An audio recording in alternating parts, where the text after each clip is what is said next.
Well, what's that expression? Time is ticking, and all this while, Washington just punting, Americans continuing worrying. Despite all the new gadgets from the likes of Apple and Microsoft on sale just hours from now, new numbers showing close to half of Americans aren't going to be spending much anyhow. They're worried. They're worried about what's going to happen in the months to come, what's going to happen after the election. They're just worried, period. And when you're worried, what do?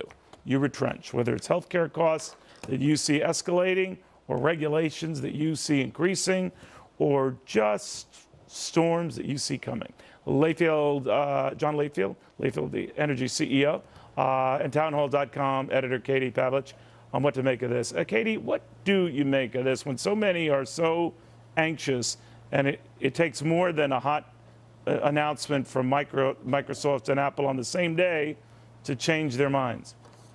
Right. Well, I think that the bad decisions of Washington fiscal policy are coming home to roost. But there's a lot of different factors at play here. You have Obamacare, which doesn't look like it's going to be recalled in January, even if Mitt Romney gets into office. You have people wanting to buy their own health care because they know that their employers are dropping their health care insurance. They're saving more money for their health care costs. And then you have hundreds of CEOs sending Congress and the president letters saying, look, you need to deal with this fiscal cliff that we're looking at, or else we're going to have to cut jobs. So all these people who work for these big companies and who are employed are worried that they're going to lose their jobs, so they're putting more money away for the future.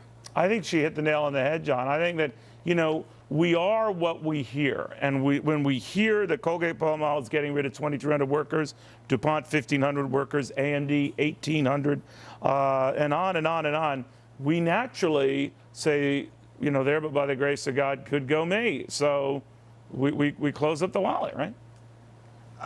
That's exactly what Americans are doing, right? Neil, you're right. So is Katie, who just mentioned about the fiscal cliff. You've had 158,000 corporate layoffs this year as compared to 129,000 last year. And I don't care if the unemployment rate is 7.8%.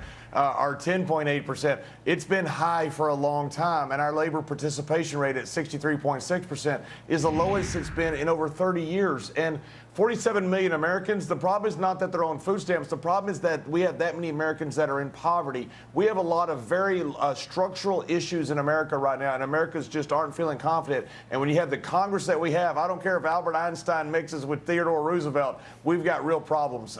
Then, Katie, what is this disconnect between the retail angst and these guys who go nuts, women too, for the latest iPad or Mini or whatever, the latest Microsoft incarnation? Are tech buyers, what's happening at the tech front, is that just a unique beast, or how do you describe it? I think it is a unique beast, and I think it would be interesting to look at the age brackets of who's actually buying those products. And the sad fact is that the majority of Americans have less than $500 in their bank account for savings. And so I think that, these spurts of growth for the economy through things like the new iPad mini, the new iPhone 5 are great, but it's kind of a Band-Aid on the overall picture of there aren't enough taxpayers growing the economy, which means there's not as many jobs. And so we get this satisfaction of getting the next new toy, but in the long run, it's kind of there isn't a big light at the end of the tunnel at this point. John, what would it take to turn people's moods around? I don't think you need a cure overnight, but I do think you need a sense of light at the end of the proverbial tunnel. What would it be? I think some type of conciliatory message, whoever becomes president with Congress. I think people look at this fiscal cliff and they know that something is wrong, and the people that usually get screwed in all this is the American consumer.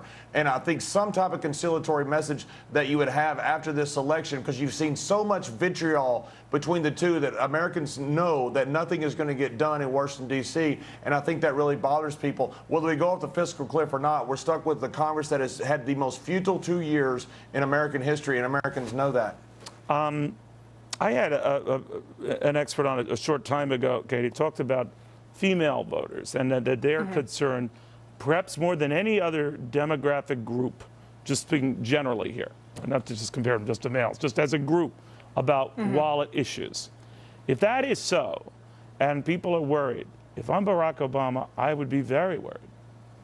Well, he should be, and I don't think that the fancy new jobs pamphlet that he put out this week that you've been talking about on both of your shows is going to be enough for women in particular to see the cost of food going down and to change the price of the gas at the gas tank every week when they're trying to drive their kids to soccer. And you know, on the political point, you know, they're in a really, at this very moment, they're in a tough spot. You have President Obama and the Senate Democrats saying they're willing to go off of the fiscal cliff so long as Republicans don't want to raise taxes on the job creators. So even if Mitt Romney wins, you still have this lame duck session of the House Republicans not wanting to raise taxes for good reason on job creators, and the Senate Democrats and the president saying, we don't care if we go off the fiscal cliff, and at that point, it'll be Mitt Romney's problem. Well, bottom line, no matter you're left or right, you could just see a car wreck coming for what it is. Guys, thank you both very much.